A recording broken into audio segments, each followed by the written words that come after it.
السلام عليكم ورحمة الله تعالى وبركاته. أهلا بكم في قناتي ديليسلندا. اليوم جيتكم بوصفة هي وصفة شوربة الفريك على الطريقة الجزائرية. وش رايحين نحتاجو في الوصفة تاعنا تاع اليوم؟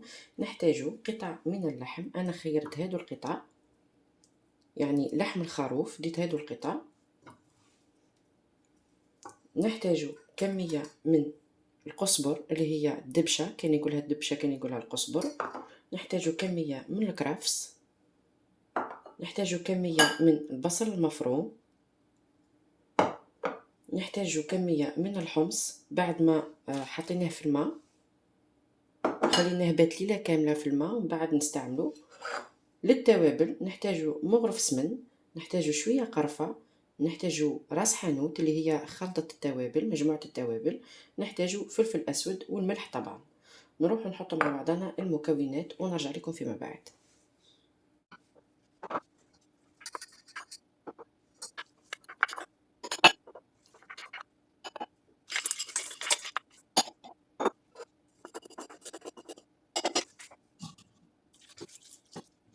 هنا بعد ما خلطت المكونات ديالي مع بعضها، حطيت له شويه ماء، نروح نحطه فوق النار ونخلي حتى اللحم تاعنا يطيب والحمص تاعنا يطيب.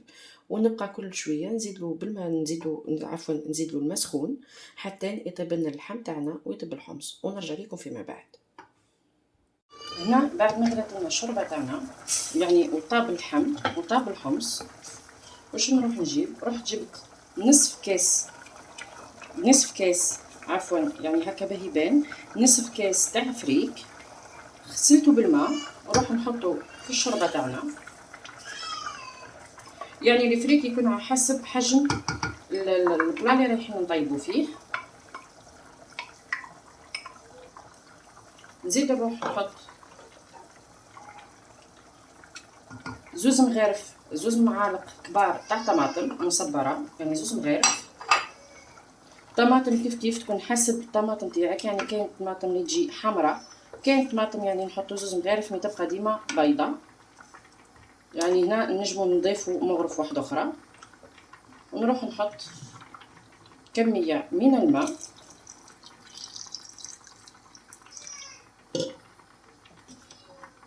ونخليه يغلي حتى يطيب لنا الفريك. كي يبدا يطيب لنا الفريك نروح نزيد هذا القرن تاع الحار ونطفي عليه، ونتلاقاو ان شاء الله في صحن تقديم في الشوربه. هنا حطيت بطاطا حطيتها تغلي، نروح نشوفوا مع بعضنا كيفيه تحضير البوراك الجزائري. نتلاقاو ان شاء الله في تحضير البوراك الجزائري. هنا نروحو نشوفو طريقة التحضير تاع البوراك الجزائري تاعنا. هذا نوع من الانواع يعني تاع البوراك، ما كانش نوع واحد. انا خيرت ندي البوراك اللي مشهوره به الولايه تاعي، هي ولايه عنابه. واش رايحين نحتاجو في البوراك تاعنا تاع اليوم؟ نحتاجو البطاطا اللي كنا نغليو فيها بقيله في الماء، يعني ريحتها نحبو بالفرشيطه ولا بالميكسر كيما تحبي. نحتاجو الورق تاع البوراك، نحتاجو كميه من البصل، نحتاجو كميه من اللحم المفروم، نحتاجو كميه من المعدنوس، نحتاجو كميه من الطماطم مقصوصه مكعبات صغيره، نحتاجو كميه من الزيتون، نحتاجو كميه من الفرماج، يعني انا هنا ديت 3 حبات. نحتاجو يعني هنا الفرماج يبقى اختياري، عندك نوع اخر تحبي تحطيه حطي، يعني ما كانش مانع. واش رايحين نحتاجو زوز حبات بيض، ونحتاجو شويه هريسه، ونحتاجو فلفل اسود، وكميه من الملح طبعا. روحوا نشوفوا طريقه التحضير تاع البوراك الجزائري تاعنا تاع اليوم.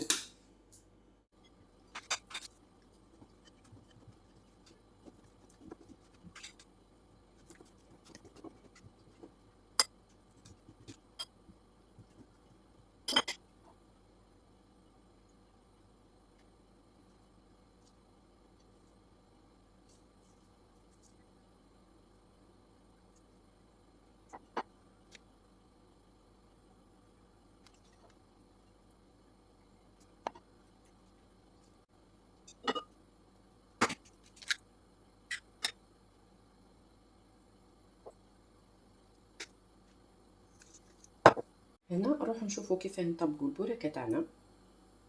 نحطوا هذه الاولى، بعد نجيبوا هذه الثانيه، يعني بهذا الشكل، ونروحوا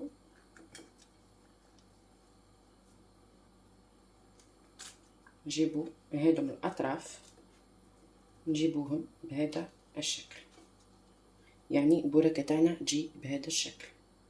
بعد ما حطيت المقله تاعي تسخن، حطيت فيها الزيت يسخن، نخليوه يسخن مليح ونروحو نقليو البوراك تاعنا، ونتلاقاو ان شاء الله في صحن التقديم.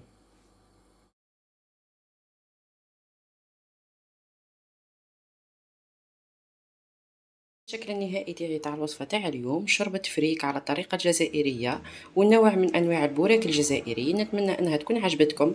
إذا عجبتكم ما تنسونيش في أبوني وفي جيم، فضلا منكم وليس أمرا. والسلام عليكم ورحمة الله تعالى وبركاته.